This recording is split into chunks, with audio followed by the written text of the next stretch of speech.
Hello everyone, good morning. আমরা সকাল সকাল আজকে আমাবস্যার দিন বেরিয়ে পড়েছি মায়ের পুজো দেওয়ার উদ্দেশ্যে। ফল নিয়ে নিচ্ছি, যেহেতু আজকে আমাবস্যা, মূলকালী আমাবস্যা। অ্যাকচুয়ালি এটা মূলকালী আমাবস্যা বলে না, এটা মূলকালী পুজো বলে। যাই হোক না কেন, তো মূলো দিয়ে মাকে পুজো দিতে হয়।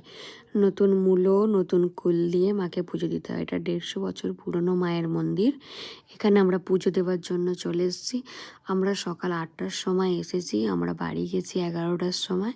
প্রচণ্ড ভিড় হয় এখানে, মা প্রচণ্ড জাগ্রত। এখানে মায়ের মন্দিরে আমরা 3জনে মিলে এসেছিলাম, আমি, আমার ঠাম্মা আর মেজ দিদা। 3জনে মিলে এসে মায়ের পুজো দিলাম। তোমরা মাকে দর্শন করো, জয় মা বলে কমেন্ট করো। সাথে আমরা ওখান থেকে জিলিপি, বাদাম ইত্যাদি ইত্যাদি কিনে নিয়ে আসি। তো তোমাদের যদি ভিডিওটা ভালো লেগে থাকে কমেন্ট করো, লাইক করো, সাবস্ক্রাইব করো। Bye bye.